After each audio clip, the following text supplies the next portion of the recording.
What happens when the most powerful tool in American justice, the presidential pardon, stops being about mercy and starts being about politics? That's the uncomfortable question that just blew wide open inside Congress. It began with what seemed like a routine hearing on security threats against lawmakers, but within minutes the room turned into a clash over accountability, loyalty, and whether the rule of law even means anything anymore.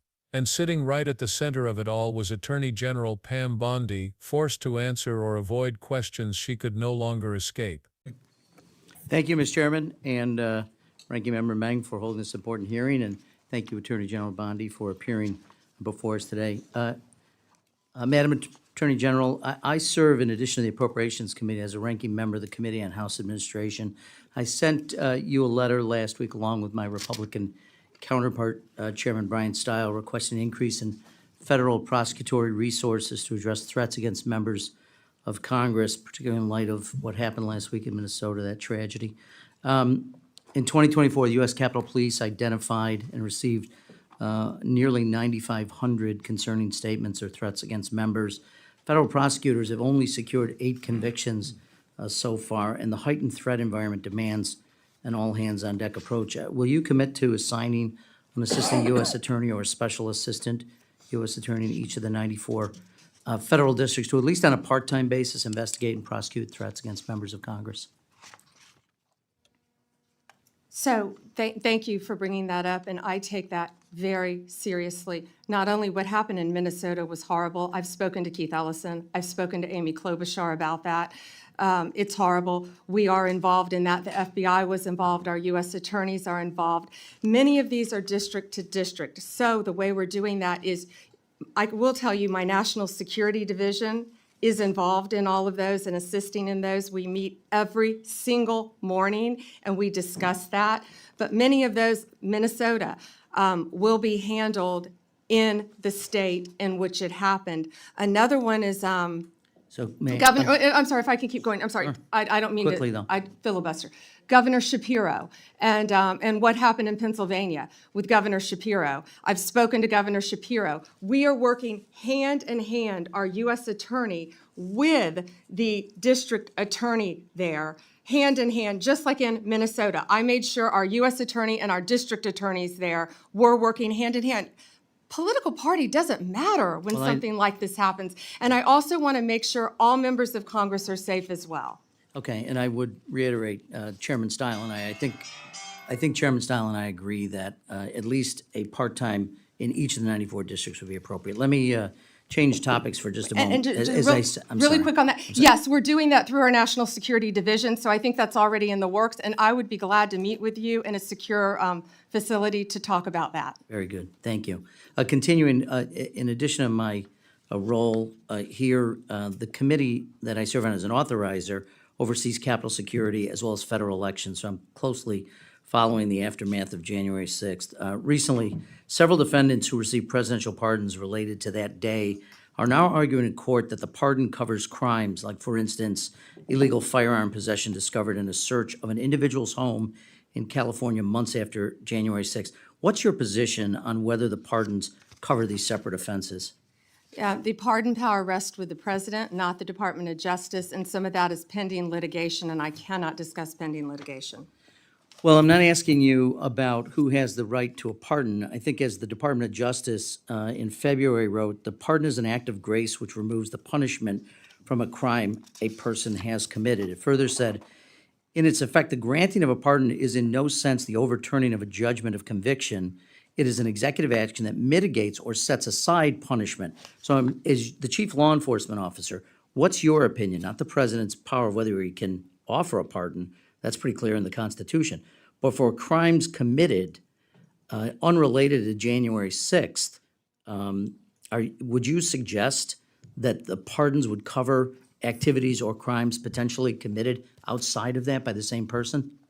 Well, I don't know if you're referring to Joe Biden pardoning his son after he said he would not pardon Hunter Biden, or the No, I actually commutation referred of to all January 6th. I'm sorry. all the sentences that the people that were on death row. I've met with those families. No, and all of those sentences were commuted. I'm not going to comment on pardons on either side of the aisle.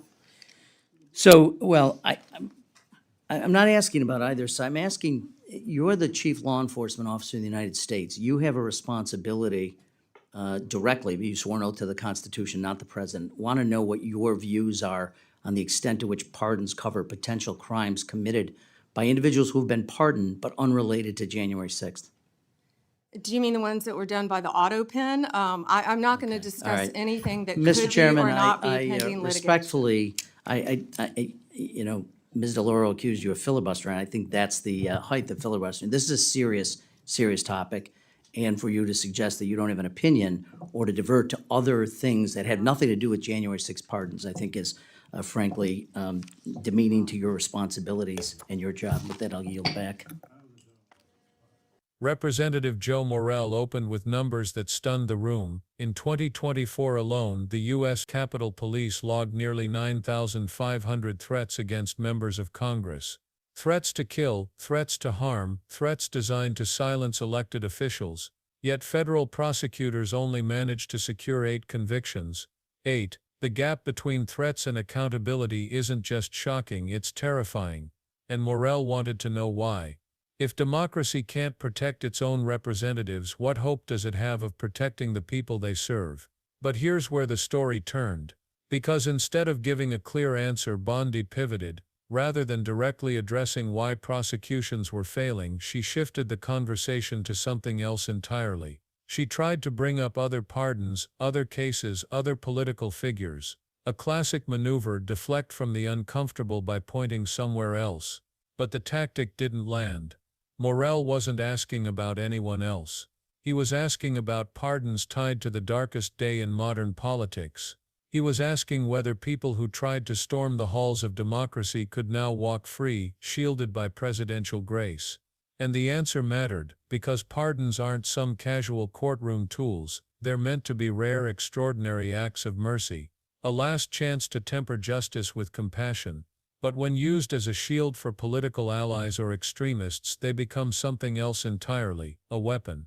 A way to tell the public that loyalty matters more than law, that political violence can be excused if it's done for the right side. Bondi knew this. That's why she immediately ducked behind phrases like pending litigation and I can't comment. But the dodge only made things worse.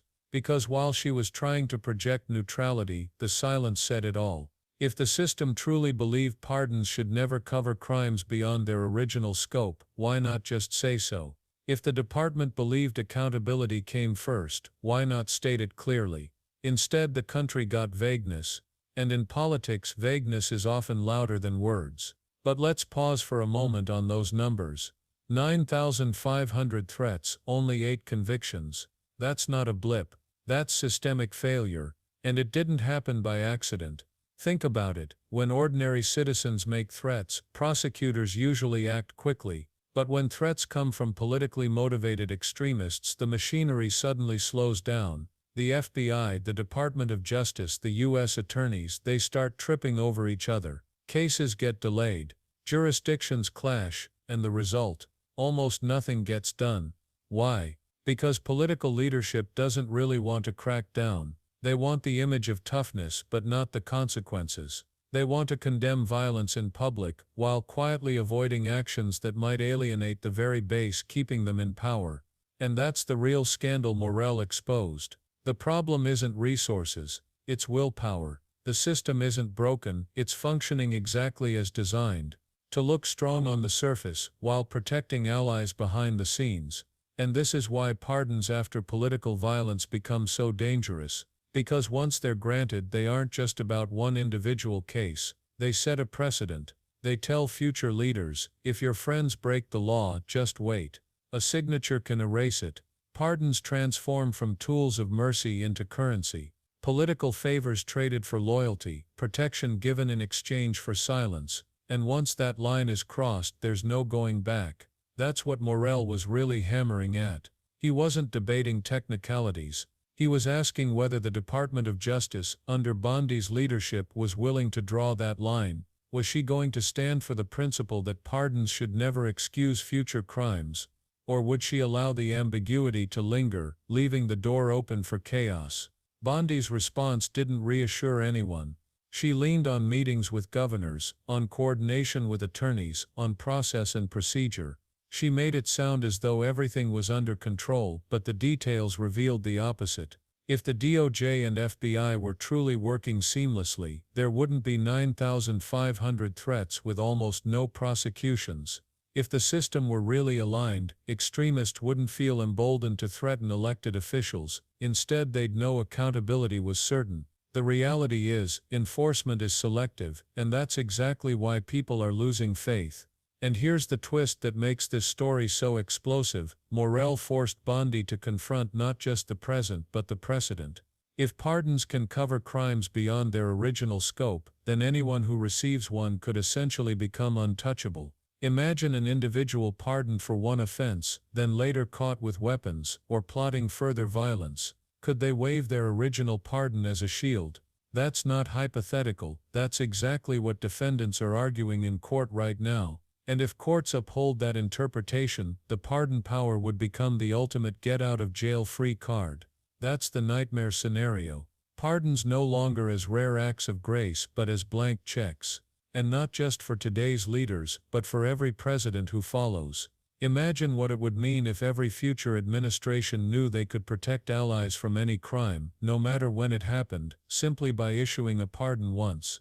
That isn't democracy. That's monarchy by another name. A system where friends are untouchable and enemies face the full weight of the law. The danger isn't abstract. The public already sees it. Across the country, outrage is growing. People are watching trials, hearing about pardons, and wondering, is this system actually designed to hold the powerful accountable, or is it just a tool to protect them? And when trust erodes, democracy itself weakens. Because once citizens believe justice is no longer equal, the social contract breaks. Why obey a system that doesn't obey its own rules? Morelle's questions exposed that fracture. He wasn't just probing Bondi for soundbites, he was forcing her to confront the consequences of a dangerous game. By dodging, by deflecting, by refusing to take a clear stance, Bondi confirmed the fear many already had, that justice is bending to politics. That the rule of law is being rewritten in real time, not by legislation or courts, but by silence and avoidance.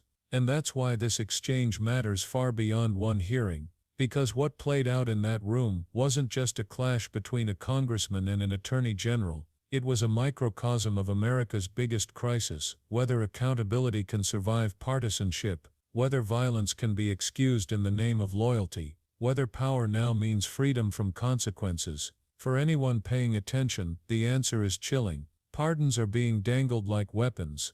Prosecutions are being stalled when they threaten the wrong people. Threats are skyrocketing, while convictions barely register. And leaders like Bondi are trying to act as though it's all business as usual. But the public isn't fooled. They can see the cracks widening, they can feel the system slipping.